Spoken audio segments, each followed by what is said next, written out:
दोस्तों, 15 अगस्त स्वतंत्रता दिवस की आप तमाम साथियों को बहुत बहुत शुभकामना। इस आज़ादी के जश्न के साथ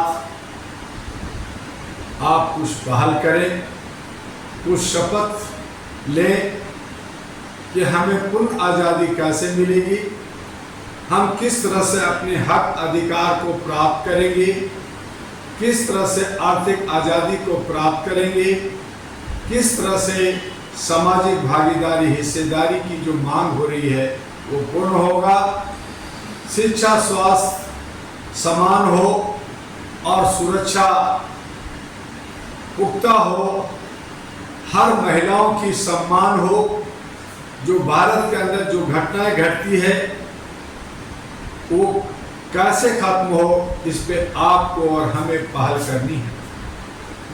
हमने अपने जीवन के 15 साल की उम्र से ही बहुत सारे पहल किए समाज सुधार के लिए।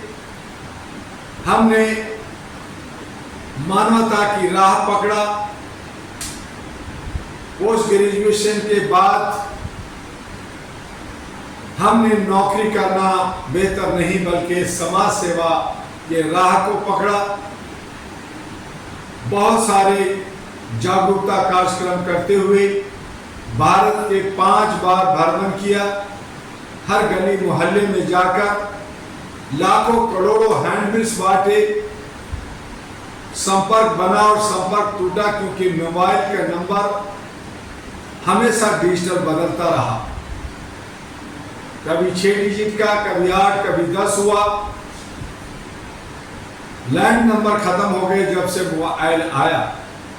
उसके बावजूद मानवाधिकार की राह को पकड़ते हुए जिस चिंगारी को लेकर के मैंने और आपने जो डाला उसका असर आया। आज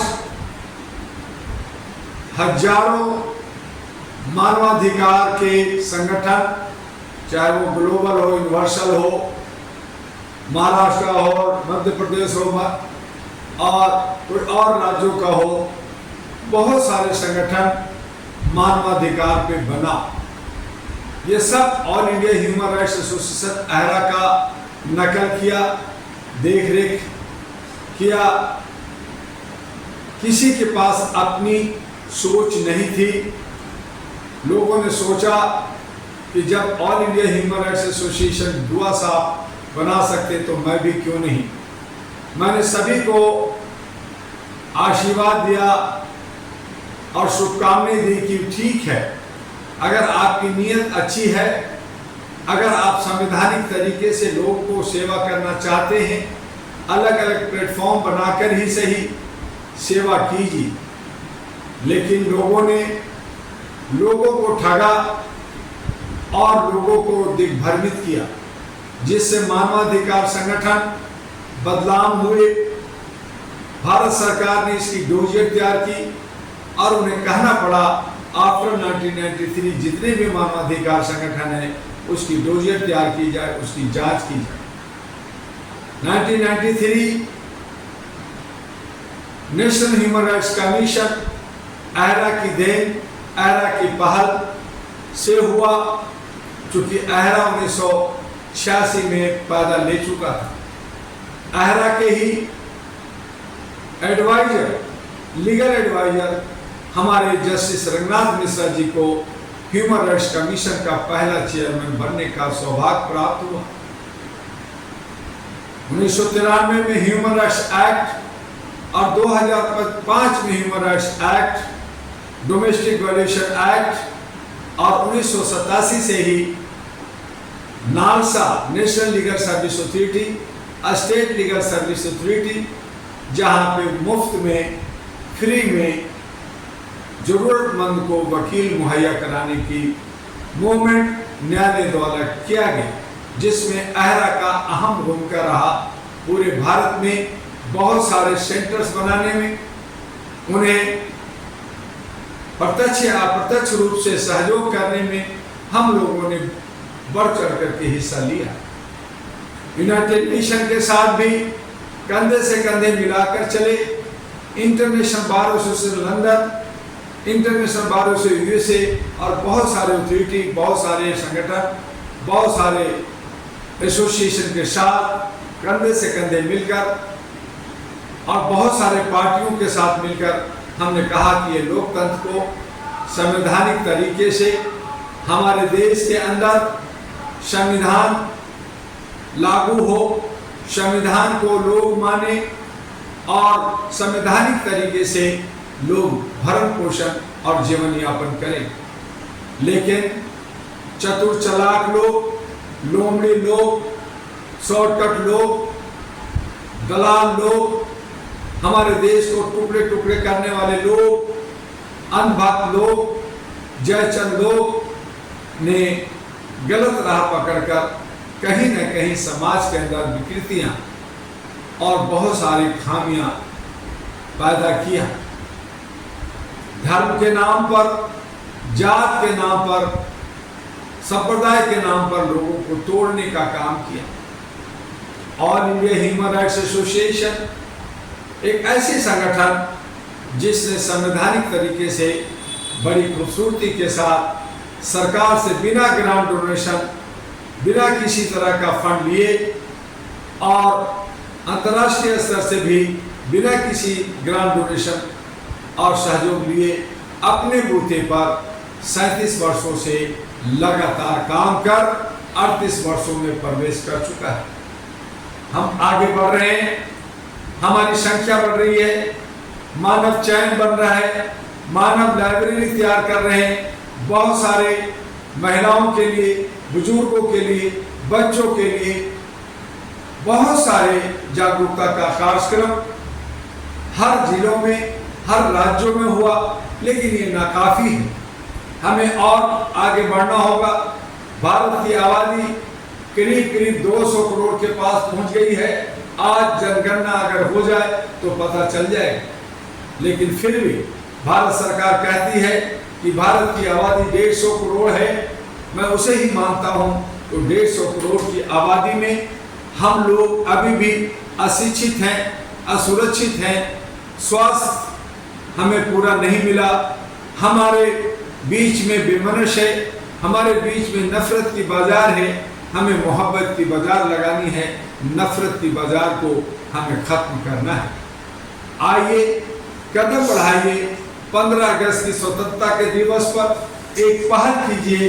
हमें पहल करना है, आगे बढ़ना है कि हम सब किस तरह से सुख शांति के साथ, सद्भावना के साथ, सामाजिक सौहार्द के साथ अपने देश के अंदर अमन और शांति के साथ रह सकें। जो लोग या जो भी राजनीतिक लोग, जो भी विपक्ष या पक्ष लोग, सत्ता के लालची लोग, वो भूल जाते हैं कि उन्हें मरना है। वो भूल जाते हैं कि कभी वो भी कमजोर थे, कभी वो भी गलियों में चीख चिल्ला रहे थे, कभी वो भी अपने हक अधिकार के लिए भटक रहे थे। आज जब उनके हाथ में सत्ता आया है तो लोगों के हक अधिकार को छीन रहे हैं। हमें समझना होगा और लोगों को समझाना होगा। हम सब भाई बहन हैं, हमें किसी से बेमनश नहीं करना है। और इसीलिए all India human rights association जो 1986 से लगातार काम किया और भारत सरकार से जो भी नियम कानून है उसके साथ संबद्ध हुआ, कदम आगे बढ़ाया और हमने महसूस किया कि लोगों को सत्ता में जानी चाहिए। लोकतंत्र बचाने के लिए और संविधान को बचाने के लिए पढ़े लिखे लोग, ग्रेजुएट लोग, डॉक्टर, इंजीनियर, वकील, जजेज, IAS, IPS सभी तरह के बुद्धिजीवी लोगों को लोकतंत्र का हिस्सा बनना चाहिए। जो भागते हैं वैसा नहीं है, ये बदमाशों का है, ये गंदी नाली है, तो आपको गंदी नाली को उतर करके साफ करना होगा। इसमें आपको तरह तरह के फूल खिलाने होंगे और इसके लिए अहरा नेशनल पार्टी 2009 में बनाई गई। एक चिट्ठी, लिफाफा, एक संदेशा लेकर आपके बीच में हम आ रहे हैं। हमारा चुनाव चिन्ह लिफाफा चिट्ठी होगा, एक नया संदेशा कि हम आपको जो कुछ कहेंगे वो शपथ पत्र के साथ कहेंगे, जो कुछ वादा करेंगे शपथ पत्र के साथ करेंगे। हम सब बतौलाबाजी नहीं करेंगे, हम सब लोग काम करेंगे। हमारे अहरा नेशनल पार्टी के जनप्रतिनिधि अगर कहीं भी भटक जाते हैं या वो एजेंडा से बाहर जाते हैं तो उनकी चल अचल संपत्ति जब्त होगी, उनकी सदस्यता खत्म होगी और पार्टी भी निरस्त होगा। ऐसी कठोर प्रतिज्ञा, ऐसी कठोर शपथ अगर कोई पार्टी देता है तो मैं उनका स्वागत करूंगा। लेकिन सभी पार्टी जात पात, ऊंच नीच, नफरत की राजनीति करते हैं, हिस्सेदारी की बात करते हैं। हिस्सेदारी मिलना चाहिए, लेकिन उसके लिए सुशासन होना जरूरी है, उसके लिए एका होनी जरूरी है। हम सब मिलकर करके एक बगिया में फूल खिलाएं और आगे बढ़ें। अहरा नेशनल पार्टी दिल्ली के 70 सीटों पर लड़ने के लिए कमर कस चुका है। हम इंतजार कर रहे हैं अच्छे सच्चे बुद्धिजीवी पढ़े लिखे नौजवान लोगों का, ताकि हम सही रूप से आपका रिप्रेजेंटेशन, आपका सेवा, आपके सेवक बनकर के काम कर सकें। हमने बिहार के अंदर भी जो अक्टूबर 2025 में चुनाव होने जा रहा है, वहां 243 की तैयारी जोर शोर से शुरू कर दिया है। कश्मीर, हरियाणा, महाराष्ट्र और झारखंड में भी जहां कहीं भी हमें सदस्य लोग मिल रहे हैं, अच्छे लोग मिल रहे हैं, हम उनके साथ मिलकर करके सभी राज्यों में लड़ना चाहते हैं। लेकिन लोग डरे सहमे हैं, लोग बड़े पार्टियों के पीछे भागते हैं, करोड़ों रुपया दे करके टिकट लेकर करके बेईमानी, शैतानी, भ्रष्टाचार, देश को लूटने की नीयत रखते हैं। ऐसी सूरत में आप और हम सब ठगे के ठगे रह जाते हैं और हम देखते रह जाते हैं कि हमें कौन लोग अच्छे लोग आएंगे। आते हैं, बात होती है, लेकिन वो सब दिग्भ्रमित होते हैं, वो कहीं ना कहीं भटके होते हैं और उनको शॉर्टकट में, छोटे रास्ते से राजनीतिक में जाने की होड़ लगी रहती है। आइए हम सब सोच समझकर अच्छे तरीके से अपने लोकतंत्र को बचाने के लिए अच्छे सच्चे लोगों की चुनाव करें और all India human rights association के बैनर पे सामाजिक काम करें, मानवीय मूल्यों के लिए, इंसानियत को और ह्यूमैनिटी को बचाने के लिए और देश के लोकतंत्र और संविधान को बचाने के लिए, हमारे समाज को उन्नत बनाने के लिए, हर समस्या का समाधान आसानी से करने के लिए अहरा नेशनल पार्टी के साथ आइए। यही 15 अगस्त का आपके लिए ये संदेशा है, ये आपसे अपील है कि आप 15 अगस्त 2024 को ये शपथ लें, ये पहल करें कि हमें अच्छे बनने हैं, नेक बनने हैं और देश को खुशहाल बनाना है। जो लोग गलत रास्ते को जा रहे हैं उन्हें रोकना है और उसका विरोध करना है। कोई मन की बात, कोई तन की बात, कोई दिल की बात करता है, लेकिन समाज और देश की बात और सबको जोड़ करके चलने की बात कोई नहीं करता। केवल और केवल अहरा और एनपी आपका है, आपका रहेगा और आप इसे आगे बढ़ाएंगे। बस आज इतना ही। 15 अगस्त पूरी धूमधाम से झंडोत्तोलन कीजिए, मिठाई बांटिए, खुशियां मनाइए, हम आज़ादी का अनुभूति लें। हालांकि अभी भी हम लोग मानसिक गुलाम हैं, अभी भी बहुत तरह से गुलाम हैं। हमें पूर्ण आज़ादी चाहिए और इसके लिए हमें लगातार संघर्ष करना होगा, बदलाव के लिए, व्यवस्था को बदलाव के लिए और अपने समाज और देश के अंदर कुरीतियों को खत्म करने के लिए हमें एक आवाज, एक आगाज, एक पहल करनी होगी। आपका डॉक्टर एमी दुआ, अहरा और एनपी का राष्ट्रीय अध्यक्ष। और अंत में मैं कहना चाहूंगा, टीवी अहरा को लाइक कीजिए, सब्सक्राइब कीजिए, फॉरवर्ड कीजिए और जरूर कीजिए। इसी से हमें और आपको ताकत मिलता है और अपने विचारों का आदान प्रदान होता है। जय हिंद, जय भारत।